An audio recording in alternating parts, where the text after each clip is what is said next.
Mesdames et messieurs, notre objectif est au fond de préparer un peu le terrain de ces prochaines élections, de rappeler, s'il en était encore besoin, l'importance des partis politiques et des coalitions de partis politiques dans l'animation de notre vie politique. Est-ce qu'on peut grand-chose sans les partis politiques? En politique, en démocratie. Notre vœu, modestement, à l'association béninoise de droit constitutionnel est double. Nous souhaitons, comme de millions de Béninois, comme de millions de nos compatriotes, nous souhaitons entendre les partis politiques. Nous souhaitons écouter les partis politiques. Nous sommes à 4 mois de l'élection. L'élection majeure, tournant majeur, décisif, qui va peut-être conditionner, non pas les 5 prochaines années, peut-être les 10 prochaines années.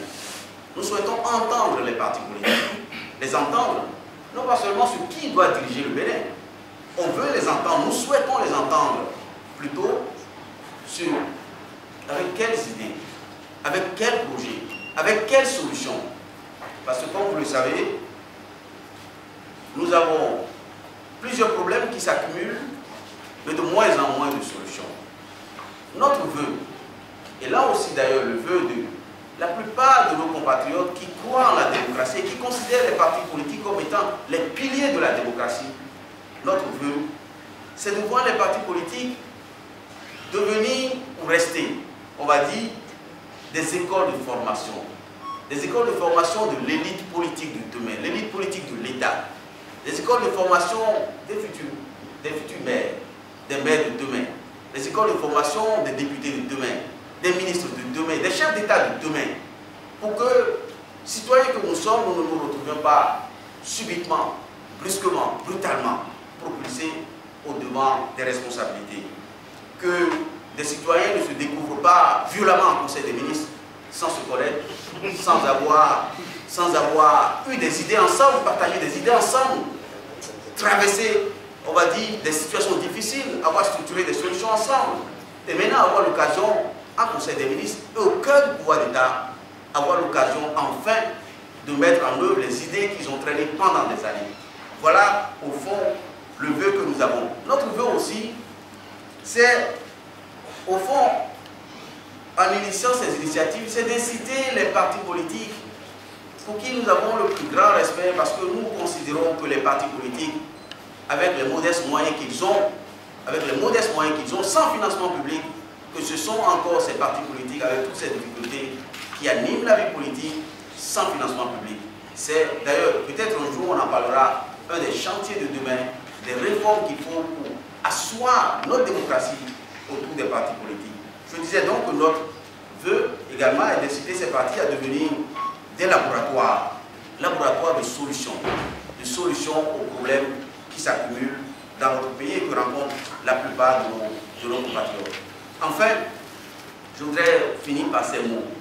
Ces quelques mots que je soumets à votre haute attention et à votre réflexion.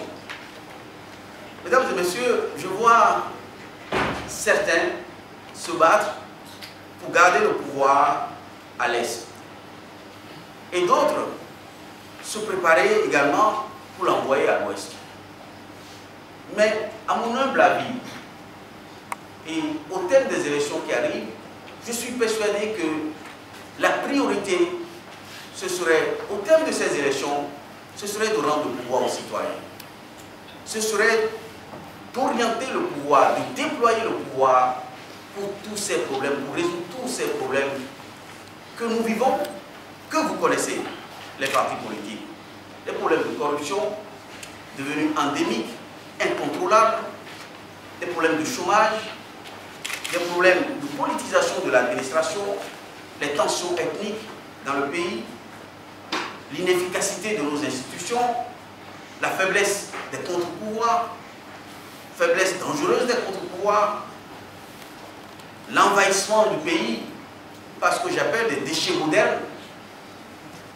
Voilà autant de problèmes pour lesquels je pense que quelle que soit l'issue des prochaines présidentielles que nous voulons à notre niveau, apaisée, sincère et transparente, quelle que soit l'issue, notre souhait est que, au fond, le pays soit dans un état de réforme, un état d'être gouverné, un état d'être modernisé, mais surtout, que notre pays, que le pouvoir soit en capacité désormais de faire face à tous ces problèmes qui commencent à dresser nos compatriotes contre l'État, qui commencent à dresser nos compatriotes, à défier les représentants de l'État, que tous ces problèmes qui sont insatisfaits et qui peuvent demain, si l'on y travaille, devenir une bombe sociale.